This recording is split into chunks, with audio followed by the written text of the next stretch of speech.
열왕기하 6장 1절에서 7절입니다. 제가 가지고 있는 성경으로는 구약 570페이지입니다. 열왕기하 6장 1절에서 7절 말씀입니다. 우리 다 같이 한 목소리로 읽도록 하겠습니다. 시작. 선지자의 제자들이 엘리사에게 이르되 보소서 우리가 당신과 함께 거주하는 이곳이 우리에게 좁으니 우리가 요단으로 가서 거기서 각각 한 제목을 가져다가 그곳에 우리가 거주할 처소를 세우시나이다 하니 엘리사가 이르되 가라 하는지라. 그 하나가 이르되 청한건대 당신도 종들과 함께 하소서 하니 엘리사가 이르되 내가 가리라 하고 드디어 그들과 함께 가니라. 우리가 요단에 이르러 나무를 베더니 한 사람이 나무를 벨 때 새 도끼가 물에 떨어진지라. 이에 외쳐 이르되 아 내 주여 이는 빌려온 것이니이다 하니 하나님의 사람 엘리사가 나뭇가지를 베어 물에 던져 쇠도끼를 떠오르게 하고 이르되 너는 그것을 집으라 하니 그 사람이 손을 내밀어 그것을 집으니라. 아멘. 네, 오늘 본문 말씀은 금도끼도 아니고 은도끼도 아니고 쇠도끼입니다.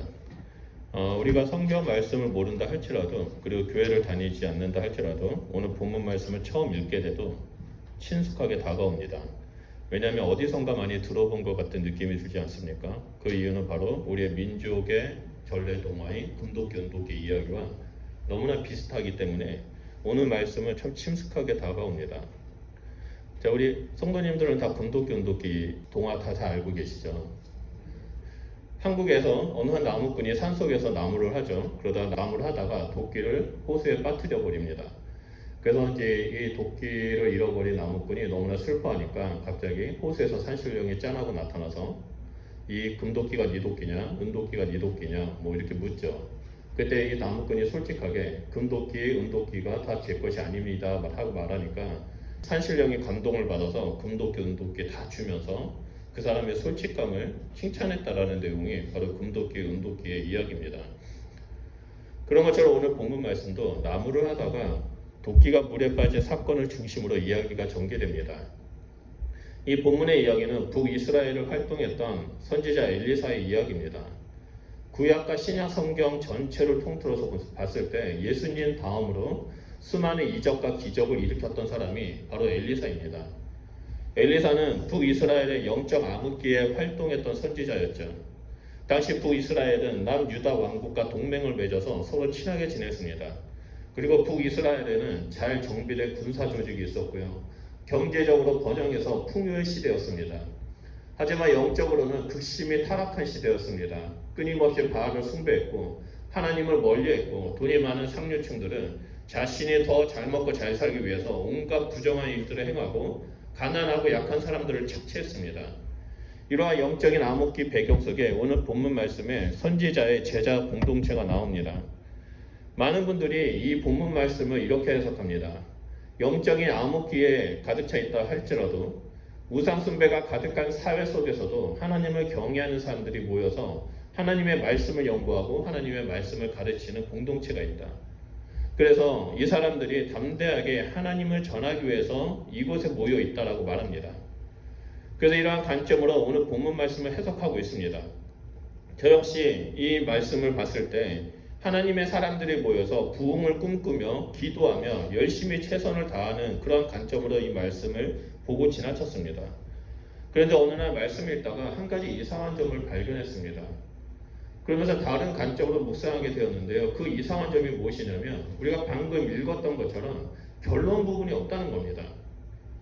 거주할 장소를 건축하기 위해서 나무를 했으면 건축을 완료했다 아니면 어떠한 이유로 완료하지 못했다라는 결론이 나와야 되는데 그냥 도끼가 빠진 것을 집었다라는 것에 얘기가 끝나버립니다. 아무리 생각해도 결론이 없는 것에 대해서 좀 찜찜합니다. 왜 저자는 이렇게 결론도 없이 그냥 도끼가 빠진 것을 건져 올렸다라는 것으로 마무리했을까라는 의구심이 들었습니다. 그러면서 이 말씀을 계속 묵상하고 있었을 때 분명히 하나님께서 이 말씀을 통해서 우리에게 가르쳐 주시고자 하는 것이 있을 것이다라는 확신이 들었습니다. 왜냐하면 디모데후서 3장 16절에 성경은 하나님의 감동으로 된 것으로 교훈과 책망과 바르게 함과 의로 교육하게 유익하기 때문이죠. 그래서 이 시간에 이 본문 말씀을 통해서 하나님께서 우리에게 하시고자 하시는 교훈, 하나님께서 우리에게 말씀하시고자 하는 책망, 바르게 함과 의로 가르치시고자 하신 것이 무엇인가를 살펴보고자 합니다. 먼저 우리가 선지자의 제자들에 대해서 살펴봐야 합니다. 좀 전에 말씀드렸던 것처럼 당시의 시대는 영적인 암흑기 시대였습니다. 북이스라엘이 하나님을 버리고 바알을 숭배했던 시기였습니다. 이때의 왕은 여호람이었습니다. 여러분, 여호람이 누군지 아십니까? 북이스라엘의 가장 사악한 왕 아합과 이세벨의 아들이었습니다. 아합과 이세벨이 다스리던 그 시대는 하나님의 선지자들을 발견하는 즉시 잔혹하게 죽였습니다. 그런 아합 왕이 죽고 여호람이 왕이 되어서 그 땅을 다스리기 시작합니다. 근데 그 아들도 아버지와 어머니가 했던 그 악행을 그대로 이어갔습니다. 바알을 섬겼고 선지자들을 핍박했습니다. 이때 선지자 학교가 길갈과 베델과 여리고에 있었습니다. 이러한 영적인 암흑기 속에서도 선지자 학교가 있어서 하나님을 섬기는 제자들을 양육하고 있다는 것이 너무나 놀랐습니다. 게다가 선지자의 제자들은 시간이 가면 갈수록 구수가 점점 늘어나고 있습니다. 그래서 많은 사람들이 영적인 암흑기 속에서 부흥의 줄기가 나타난다라고 보고 있습니다. 그리고 오늘날에도 이 선지자의 제자의 공동체가 있는 것처럼 바알에 무릎 꿇지 않는 자들이 있어서 영적인 부흥을 일으킬 것이라고 이 본문 말씀을 가지고 해석하고 있습니다. 근데 이 말씀을 자세히 보면요, 묵상하다 보면 꼭 그런 것 같지는 않습니다. 1절을 보면 보소서 우리가 당신과 함께 거주하는 이곳이 우리에게 조분이라고 말합니다. 성경 구절을 그대로 읽었을 때는 뭔가 좀 겸손하게 존중을 다해서 말하는 것 같은데요, 원문 성경을 그대로 직역하면요 이런 말투가 됩니다. 보십시오, 우리가 지금 당신과 함께 이 비좁은 곳에서 살고 있습니다. 당신은 이게 보이지 않습니까? 그런 의미의 어감입니다. 여러분, 어떻게 들립니까? 불평하고 따지는 것처럼 들리지 않습니까? 지금 제자들은 스승이 엘리사에게 불평하고 있습니다. 지금 사는 곳이 너무나 좁습니다. 왜 가만히 있습니까? 넓혀야 되지 않겠습니까? 라고 투덜거립니다. 왜 스승의 엘리사는 아무것도 하지 않습니까? 라고 말합니다. 그러면서 2절에 또 이렇게 말하죠.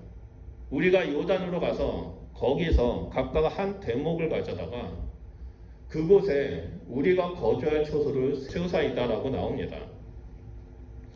여기서 아주 중요한 3가지 정보가 나오는데요. 첫 번째 정보는 집을 짓는데 선지자 제자들이 각각 나무 한 기둥을 가져오면 거주할 초소를 세울 수 있다는 겁니다.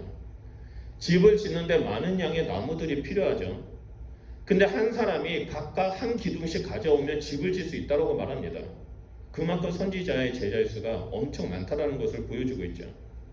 두 번째 정보는 거기서 그곳에라는 단어입니다. 다시 말해서 이 제자들은 이미 어디에 가면 나무가 있고 또 그곳에 가서 건축하면 된다는 것을 이미 알고 있다는 겁니다. 스승의 엘리사와 단 한마디의 상의도 없이 자기네들이 벌써 장소를 알아보고 결정해 놓았다는 거죠. 그래서 거기에 가서 나무를 가지고 그곳에 처소를 세우겠다라고 말을 합니다.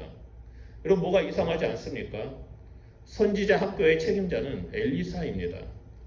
학생들이 살아가는데 필요한 그 기숙사를 짓는 데는 꼭 스승인 엘리사와 상의하면서 해야 되는데 이 제자들은 먼저 자기들이 답사를 했고 먼저 자기들이 계획을 했고 어떻게 공사를 할지 어떻게 나무를 옮겨서 해야 될지 다 결정한 겁니다. 그리고 나서 엘리사에게 허락만 해달라고 요구합니다. 자기들이 원한 대로 하겠다라는 거죠. 마지막 3번째 정보는요, 우리가 거주할 처소를 세우사이다입니다. 이 말은 히브리어 원문을 그대로 직역하면요 이렇게 됩니다. 우리가 우리를 위해서 건물을 세우겠습니다. 선지자 학교는 하나님을 섬기기 위해서 모인 학교입니다. 하나님을 위해서 살겠다라는 그 사람들이 모인 곳이 바로 선지자 학교입니다. 이 선지자의 제자들은 하나님을 위해서 하나님을 사랑하며 하나님을 섬기며 살아가기로 결정한 사람들입니다. 다시 말해서 오직 하나님 뜻대로 서 있겠다라고 헌신한 자들이죠. 그런 그들이 우리가 우리를 위해 세우겠다라고 말합니다. 자기들이 원하는 대로 하나님의 선지자 엘리사와 상의 없이 사전에 벌목할 장소를 다 알아내고 건축할 장소까지 다 자기네끼리 결정합니다. 게다가 한 사람 한 사람이 각각 나무 한 개씩만 들고 오면은 집을 지을 수 있다라고 계획과 방법까지 다 세웠습니다. 그리고 이 모든 것은 하나님을 위해서가 아니라 우리를 위해서라고 말을 합니다.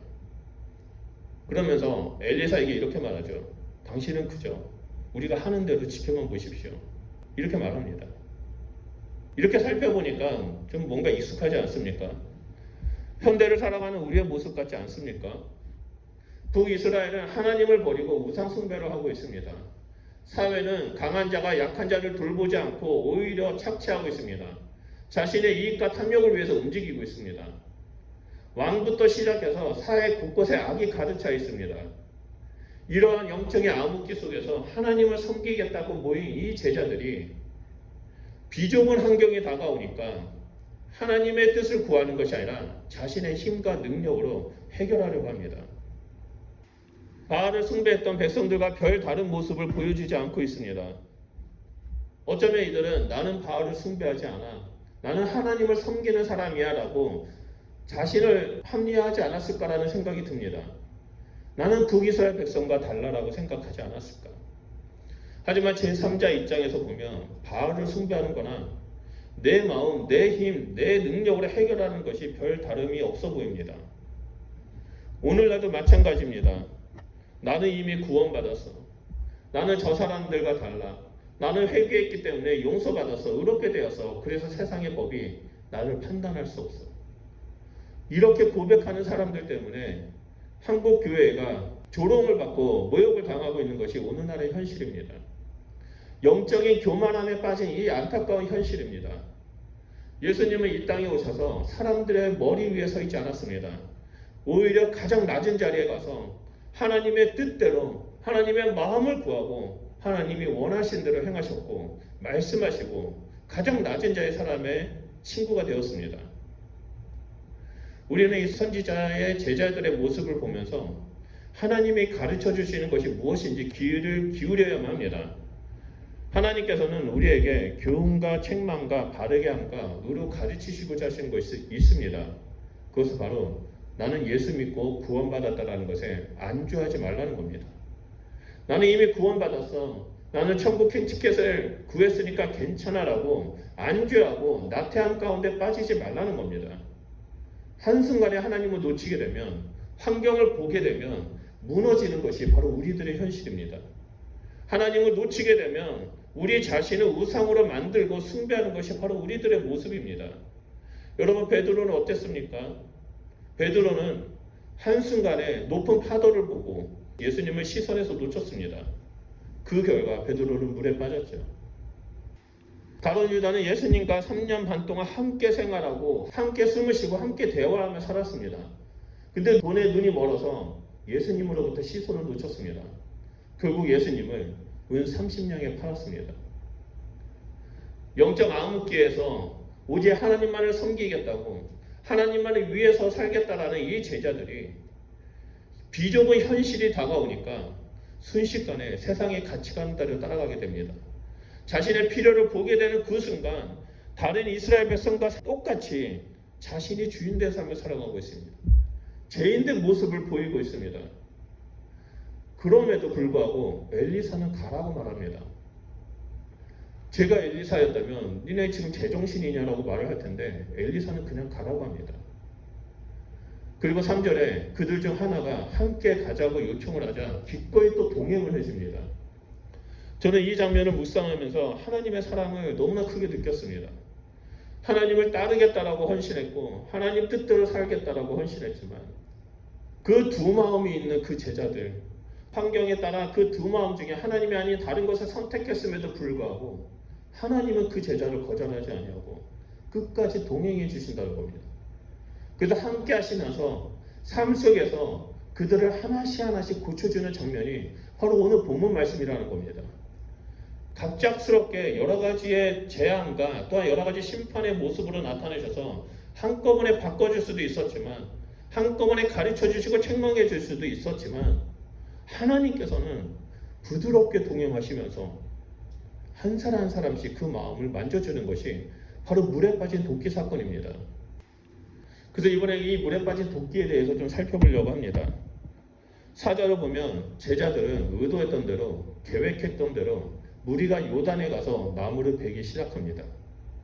서로 한마음 한뜻으로 새로운 집을 짓겠다라는 그 희망을 품은 채 열심히 도끼질을 합니다. 그런데 갑자기 예상치 못한 일들이 나타납니다. 5절에 한 사람이 나무를 벨 때 새도끼가 물에 빠진 거죠. 이렇게 하면 될 거야. 이렇게 하면 완벽한 계획이야. 그리고 이 도끼를 빌려와서 철저하게 준비성을 가지고 일했는데도 불구하고 전혀 생각지도 못한 일들이 닥쳐옵니다. 도끼 빠진 사람이 뭐라고 말합니까? 아이고 내 주여, 이 도끼는 빌려온 것입니다 라고 절망적으로 외칩니다. 이 한마디가 함께 일하고 있던 그 선지자의 제자들의 마음을 녹여버렸습니다. 함께 있던 많은 제자들의 그 희망을 무너뜨려 버렸습니다. 그리고 그 사람들에게 절망이 몰아치기 시작합니다. 당시의 선지자의 제자들은요, 먹을 것이 없는 가난한 사람들이었습니다. 힘들게 공동체 생활을 하면서 콩 한쪽이라도 나눠 먹은 사람들이었습니다. 요즘 시대야 그 새도끼가 얼마 안 돼서 구하기도 쉽고 가격도 저렴합니다. 근데 이 시대는요, 엘리사의 시대는 청동기 시대에서 철기 시대로 막 넘어가는 시대였습니다. 그러다 보니까 철로 만드는 도끼는 서민들이 꿈도 꾸지 못할 정도로 너무나 값비싼 물건입니다. 제자들의 형편으로는 살 수 없는 기증품이죠. 명품입니다. 게다가 5절에 빌려온 것이니이다 라는 이 말은 히브리어 말의 원어적 의미는 구걸했다는 겁니다. 구걸해서, 간절히 구걸해서 빌려갔다라는 의미입니다. 이 말의 뜻에는요, 새 도끼의 주인이 너무나 귀중한 것이기 때문에 빌려주는 것을 원치 않았다라는 의미가 숨겨져 있습니다. 근데 제자들이 완벽한 계획을 세우죠.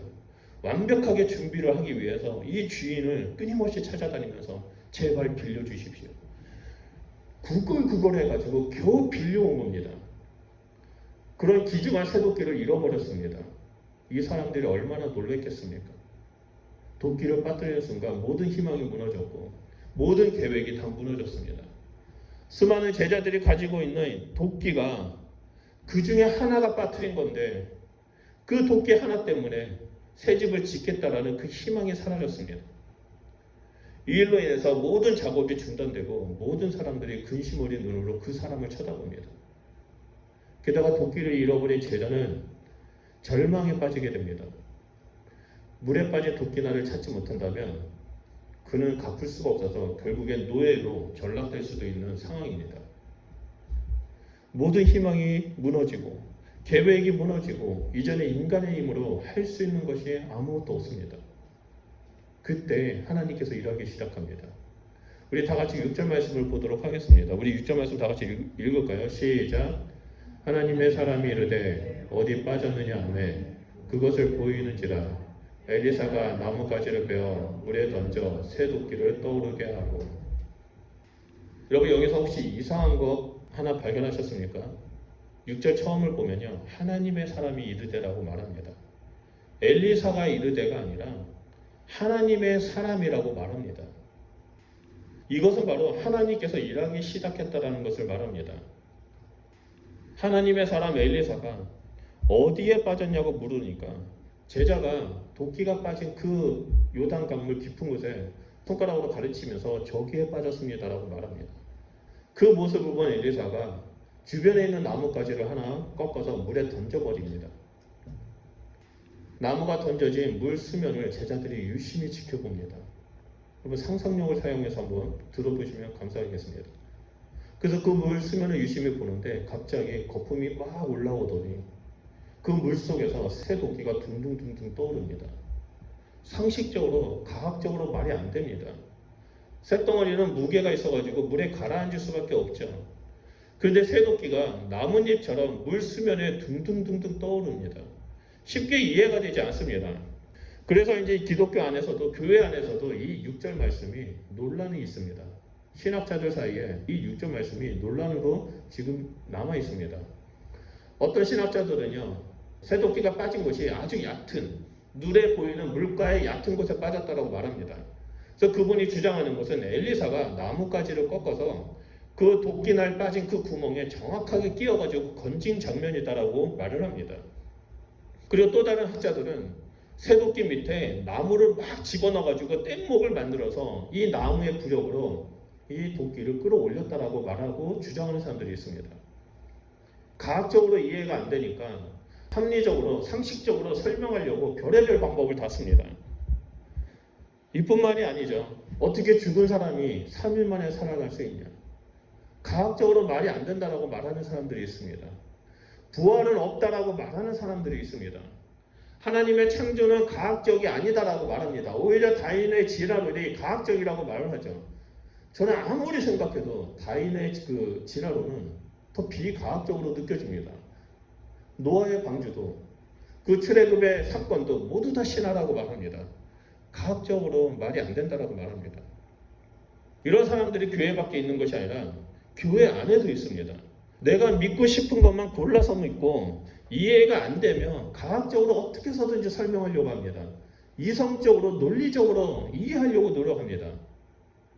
그런데 문제는 이게 끝이 아닙니다.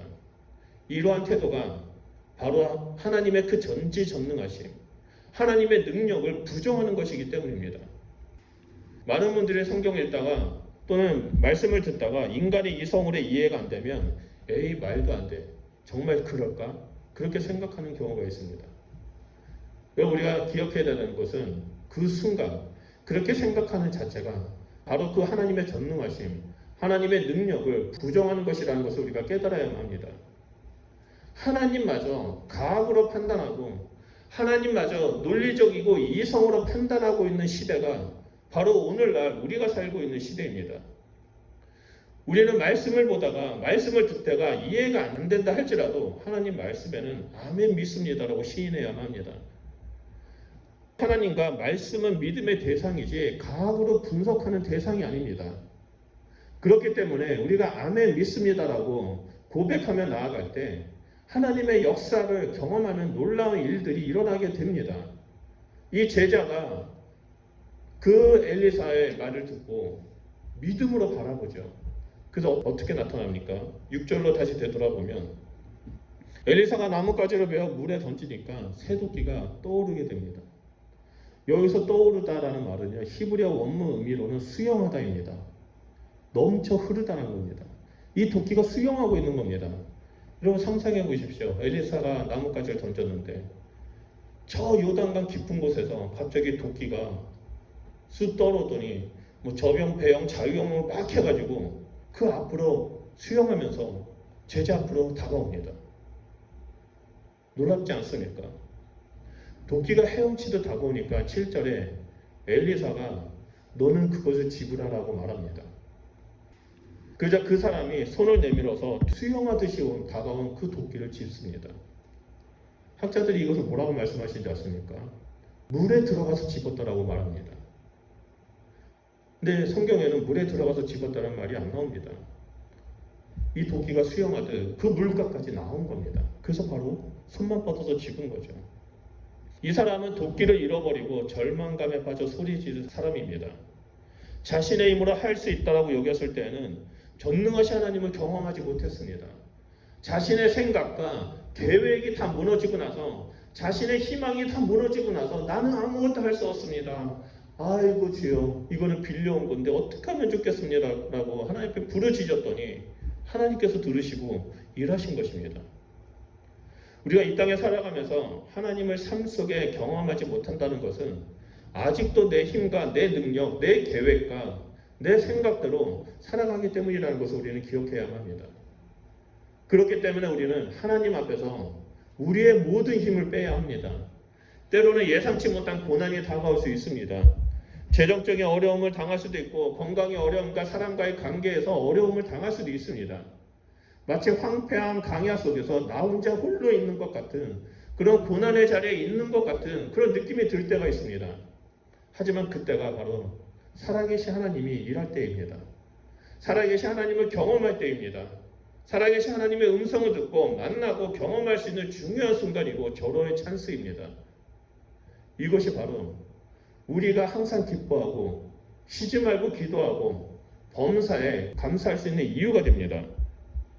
말씀을 정리하면 이렇습니다. 오늘 본문 말씀은 우리에게 정말 값진 교훈을 줍니다. 우리에게 교훈과 책망과 바르게 함과 의로 가르쳐주고 있는 말씀입니다. 그렇기 때문에 이 본문 말씀을 깊이 묵상하고 우리는 삶에 적용해야만 합니다. 우리가 이 땅에서 신앙생활을 하다가 때로는 하나님의 뜻과 상관없이 내가 원하는 대로 나를 위해, 우리 가족을 위해 사는 경우가 있습니다. 그때 엘리사가 가라고 했던 것처럼 하나님께서는 우리를 그대로 두실 수 있습니다. 그러다가 예상치 못하게 도끼가 물에 빠뜨리는 그 공경에 빠질 수도 있습니다. 내 생각이 다 무너지고 내 계획이 다 무너지고 아무것도 할 수 없는 그 순간에 처할 수도 있습니다. 그럼에도 불구하고 우리가 아이고 주님 도와주십시오. 제가 틀렸습니다. 하나님 도와주십시오라고 부르짖는다면 하나님은 우리에게 도움의 손길을 내미시고 협력하여 선을 이루어 주신다는 것이 오늘 본문 말씀의 핵심입니다. 2010년에 제가 캔버라 열방대학에 있었을 때 한 자매가 제자훈련을 받으러 온 적이 있습니다. 이 자매는요 너무나 똑똑합니다. 이화여대에서 공부를 하고 있었습니다. 근데 자기가 공부를 하면 할수록 내가 이 공부를 왜 해야 되는지 이해가 안 간다는 겁니다. 내가 왜 공부를 하고 이 전공을 해야 될까? 도대체 나는 무엇을 해야 될까? 내가 가야 할 길은 무엇일까? 계속 고민하고 고민을 했다고 합니다. 그러면서도 이 자매는 너무나 성실하기 때문에 열심히 해서 항상 성적은 위에 있었습니다. 근데 그 마음에 평안함이 없었습니다. 그렇게 대학생활을 하다가 한 남자친구를 만났고 남자친구와 알콩달콩 연애하면서 데이트하고 지나다가 어느 한순간에 이 남자친구랑 헤어지게 되었습니다. 남자친구랑 헤어지면서 이 자매가 모든 것이 다 무너졌습니다. 내가 왜 공부를 해야 될지 모르는 그런 상황 속에서도 버텼는데 남자친구랑 헤어지니까 상실감이 너무나 가득 찼습니다. 대학을 자퇴해야 되겠다. 뭐 그런 생각까지 다 했다고 합니다. 그러다가 교회 전도사님이 제자훈련을 받아라라고 권면을 해서 이 자매가 캔버라에 왔습니다. 6개월 동안 이 자매는 제자훈련 강의를 듣고요. 열심히 또 했습니다. 워낙 성실하던 자매니까 가르쳐주는 대로 시키는 대로 열심히 했습니다. 매 새벽마다 한 번도 빠짐없이 묵상훈련을 계속했고 강의를 듣는 것을 삶 속에 적용하면서 열심히 살아갔습니다. 그리고 3개월 동안 중국과 북한의 국경을 다니면서 북한 땅을 향해서 계속 기도하면서 단기 선교를 하면서 이 자매가 그 훈련을 받았습니다. 근데 이 자매가 그 단기 선교 갔다 와서 했던 말이 무엇이었냐면 저도 이런 말을 했습니다. 자기가 배부른지도 모르고 불평하고 불만하면서 살았다고 고백하면서 나는 이제 어떻게 살아야 될지 깨달았다고 말하기 시작했습니다. 그래서 훈련을 마치고 이 자매가 이화여대에서 졸업하고 대학원까지 갔습니다. 북한학이라는 것을 배워가지고 지금은 동북아 연구원으로서 일을 하고 통일부에 들어가서 거기서 하나님의 마음을 품고 북한을 위해서 연구하면서 돕는 일을 그런 일들을 행하고 있습니다. 우리는 이 땅에 살면서 크고 작은 문제를 만나게 됩니다. 사탄은 우리를 가만히 두지 않습니다. 우리가 하나님만을 바라보며 온전히 말씀 가운데 서 있고 하나님 뜻대로 살려고 할 때 우리의 모습을 보고 수많은 사람들이 주님 앞에 돌아오게 됩니다. 그렇기 때문에 사탄은 그러한 것들이 너무나 두려워서 우리 한 사람 한 사람을 공격합니다. 우리가 무너지게 되면 우리 뒤를 따라서 오게 된 수많은 영혼들도 죽게 되기 때문에 그 수많은 영혼을 공격하는 것이 아니라 바로 우리를 공격합니다. 그래서 우리로 하여금 우리의 소견대로 살도록 우리를 유혹합니다. 우리 뜻대로 살도록 유혹합니다. 이 선지자의 제자들은 굳은 꿈 또한 그 비전을 가지고 엘리사 밑에 들어가서 선지자가 되기 위해서 훈련을 받고 있었습니다. 하나님을 위해서 살겠다라고 헌신하면서 모든 것을 버리고 그 선지자 학교에 들어온 사람들입니다.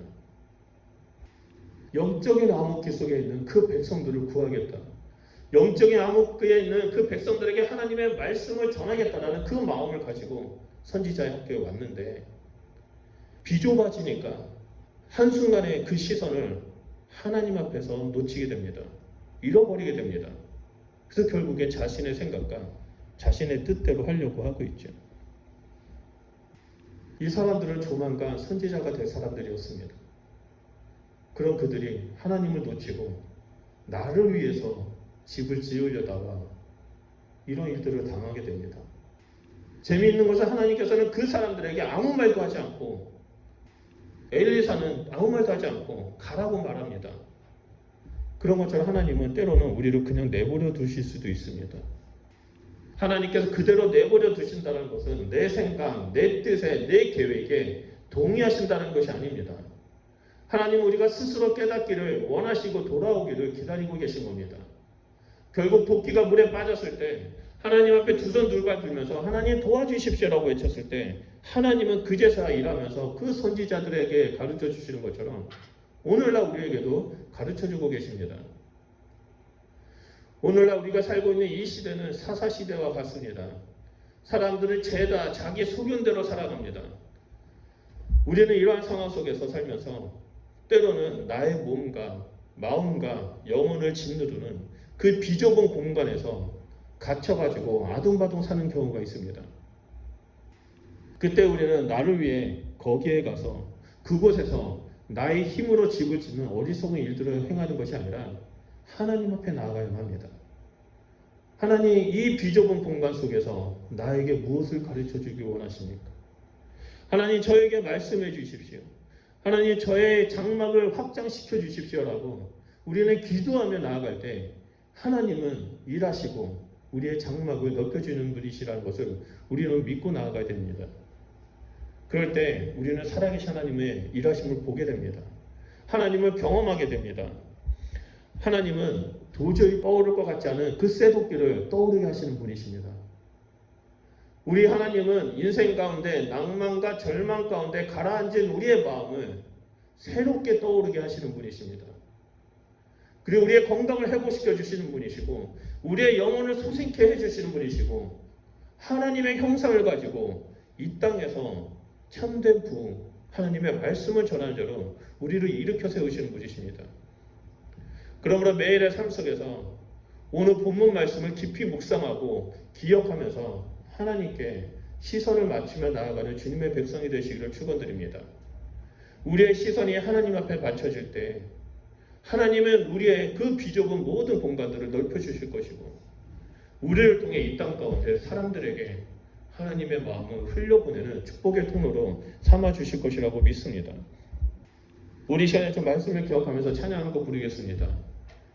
우리가 잘 알고 있는 시선이라는 찬양인데요. 이 시선이라는 찬양 한 곡 한 곡 그 가사를 우리가 좀 깊이 되새기면서 주님 앞에 나아갔으면 좋겠습니다. 그리고 찬양하면서 하나님 내가 주님만을 바라보며 나아가겠습니다. 과학적으로 이해가 안 되고 논리적으로 이성적으로 이해가 되지 않는다 할지라도 저는 하나님만을 믿으며 나아가겠습니다. 하나님께 시선을 맞추겠습니다.